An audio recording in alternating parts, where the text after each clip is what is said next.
एक हफ्ते और तीसरी बार महंगाई का फिर झटका लगा है। पहले सोना महंगा हुआ, सोना चांदी महंगा हुआ, फिर दूध महंगा हुआ और अब तेल के दाम बढ़ गए हैं।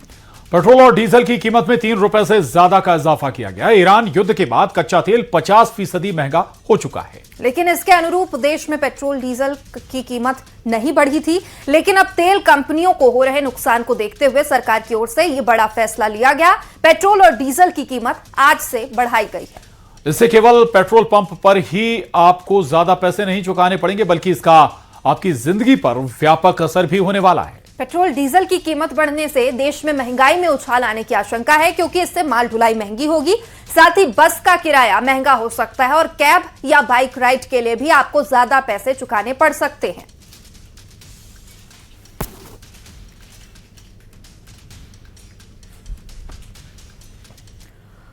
और अब आपको फटाफट ये भी समझाते हैं, दिल्ली से लेकर आपके शहर में अब 1 लीटर पेट्रोल और डीजल का दाम कितना हो गया है।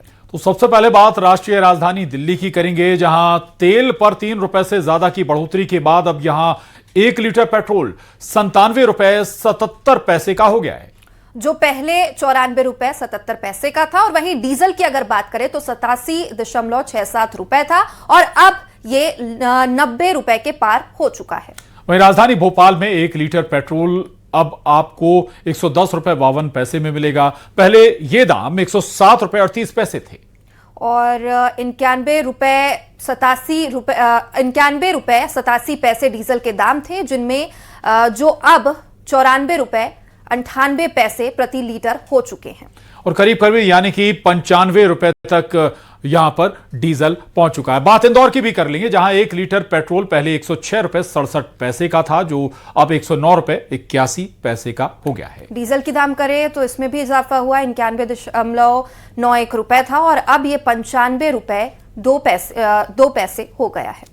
और राजधानी रायपुर की बात की जाए तो यहां पेट्रोल पहले 101 रुपए 0.3 रुपए प्रति लीटर था, जो अब 97 रुपए 89 पैसे हो गया है। वहीं डीजल पहले 90 रुपए 28 पैसे था, जो अब 93 रुपए 39 पैसे तक पहुंच गया है।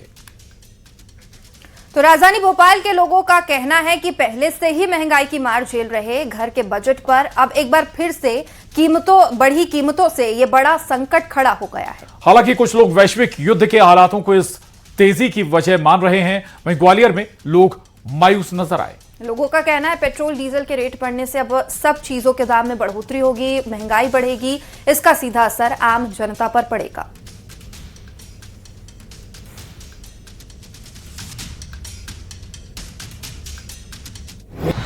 ₹106 से 110 हो गया है और कल और आज में दूध के दामों में बढ़ोतरी हुई है। कितना असर पड़ेगा आपकी जेब पर? बहुत पड़ेगा, बहुत ज़्यादा। हर चीज़ पे असर पड़ना है। कैसे मैनेज करेंगे अब सब चीज़ों को? अब वो लोग सैलरी बढ़ाएंगे तो मैनेज होगा, नहीं तो नहीं हो पाएगा। मतलब कटौती करना पड़ेगी अब आपको? करना पड़ेगी, जेब की कटौती तो करना पड़ेगी थोड़ी सी। ठीक है। सामान्य तौर पे जब हम पेट्रोल टैंक आते हैं तो राउंड फिगर में डलवाते हैं पेट्रोल, तो कुछ लोगों को आइडिया भी नहीं है कि वो कितना ले रहे थे। भैया, पेट्रोल की कीमत बढ़ गई है, आज से 3 रुपए प्रति लीटर की बढ़ोतरी हुई है, क्या कहोगे? मुझे तो कुछ समझ नहीं आ रहा है, तो महंगाई बढ़ती जा रही है कम होने की जगह। और सैलरी वेतन में बढ़ोतरी हुई है पिछले कुछ दिनों में, सालों में? नहीं, सैलरी तो कम हो गई है पहले से। बजट पे असर पड़ रहा है, घर गृहस्थी पे असर पड़ रहा है। देखते हैं पूरी महंगाई को, तो महंगाई बहुत बढ़ रही है, यहाँ बढ़ती जा रही है महंगाई, हमले का नाम ही नहीं ले रही। बजट बिगड़ता है। हाँ, बिगड़ ही रहा है बजट तो। ऐसा क्यों हो रहा है सर? ऐसा क्या चल रहा है? दूध पे बढ़ रहा है, पेट्रोल पे बढ़ रहा है, तो जनता को क्या समझ रहे हैं आप? और चलिए अब आपको भोजशाला मामले को लेकर कोर्ट ने अपने फैसले में क्या कहा है वो भी समझाते हैं। दरअसल कोर्ट ने भोजशाला को वाग्देवी मंदिर माना है, यानी ये मस्जिद नहीं है। कोर्ट ने कहा राजा भोज ने इस मंदिर को बनवाया था। कोर्ट ने इस फैसले में अयोध्या केस को आधार बनाकर फैसला सुनाया है। हाईकोर्ट ने फैसले में मुस्लिम पक्ष की नमाज की इजाजत देने का आदेश भी खारिज कर दिया है। कोर्ट ने कहा कि भोजशाला में सिर्फ पूजा ही होगी। और इसी के साथ कोर्ट ने आदेश दिया कि एएसआई संपत्ति का संरक्षण जारी रखेगा। कोर्ट ने यह भी माना कि भोजशाला संस्कृत शिक्षा का बड़ा केंद्र रहा है। जब भोजशाला मंदिर है तो कोर्ट ने कहा कि मस्जिद के लिए मुस्लिम पक्ष जमीन की मांग कर सकता है। मुस्लिम पक्ष जमीन की मांग सरकार को सौंप सकता है, इस पर सरकार को फैसला लेना होगा। तो आज हाईकोर्ट, जबलपुर हाईकोर्ट की या मध्य प्रदेश हाईकोर्ट की इंदौर बेंच का फैसला आ गया। लंबे समय तक इस पर सुनवाई हुई।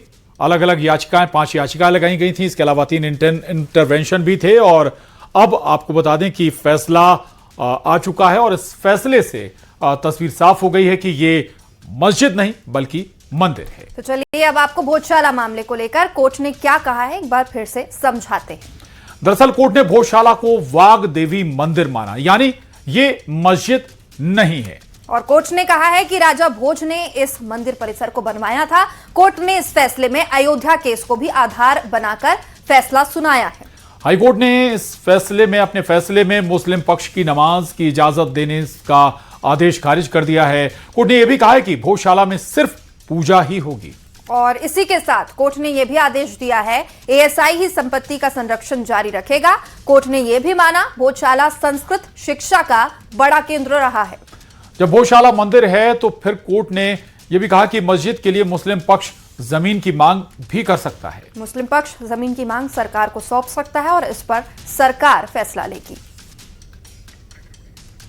और भोजशाला पर फैसला आने के बाद हिंदू पक्ष में जश्न का माहौल है। धार में होली और दिवाली एक साथ मनाई गई। 2 तस्वीरें देखिए। धार में भोजशाला को मंदिर बताए जाने पर कैसा जश्न है, हिंदू पक्ष के लोग कितने खुश नजर आए हैं।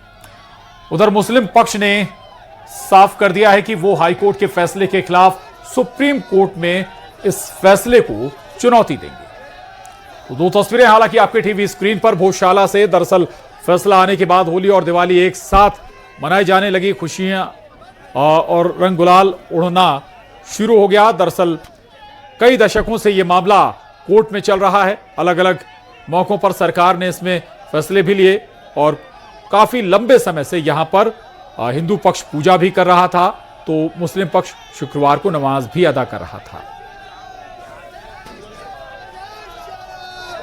वो समय घड़ी समाप्त होने वाली है। रमजान की मूर्ति आएगी और भोजशाला में बैठेगी। हम बहुत लंबे समय से इस फैसले का इंतजार कर रहे थे कि कब हमारे इसमें फैसला है। आज हमें पूरा हिंदू वर्ष बहुत गौरवान्वित कर रहा है अपने आप को कि हम बहुत खुश हैं इसके लिए। भोजशाला हमारी है। जय जय सिया राम। आज दिवाली मनाएंगे, आज दिवाली मनाएंगे, बिल्कुल ऐतिहासिक दिवाली मनेगी और दूसरी दिवाली सुप्रीम कोर्ट जाएंगे, फैसले की समीक्षा करेंगे। जी क्या हाईकोर्ट ने फैसला मान लिया। हाँ, हाईकोर्ट के फैसले की समीक्षा करेंगे। हमारे खिलाफ जो फैसला हुआ आर्गूमेंट के खिलाफ, तो यकीनन हम लोग सुप्रीम कोर्ट जाएंगे उसमें। क्या इस फैसले को चुनौती देंगे? बिल्कुल, सुप्रीम कोर्ट में प्रथम वक्त में ही जाके चुनौती देंगे और मुझको लगता है कि सारे आर्गूमेंट के बाद हम न्यायालय का सम्मान करते हैं। लेकिन आपकी आंखों में आंसू क्यों है? आंसू के पीछे ये भैया भाई साहब ये बहुत खुशी के आंसू है और इसलिए है क्योंकि हमने ये माहौल बचपन से देखा है। मैं छोटी सी थी, मैं धार की रहवासी हूँ, मतलब धार से ही हूँ। तो वो कर्फ्यू, वो माराकुटी, वो लड़ाइयाँ, बंदूकें चल रही हैं, तलवारें चल रही हैं, हमने ये सब देखा है। तो आज जो जश्न है, जो ये माहौल है, इसके लिए खुशी है और खुशी का माहौल है, इसीलिए खुशी के आंसू है। ये खुशी क्या हुआ? खुशी के आंसू। लंबा संघर्ष किया है, बहुत ज्यादा इंतजार था आज के दिन का। आज के दिन का बहुत बेसब्री से इंतजार था और आज हमको जो जीत मिली है और सबसे बड़ी बात है कि हमारी ही चीज के लिए हमको ही लड़ना पड़ा।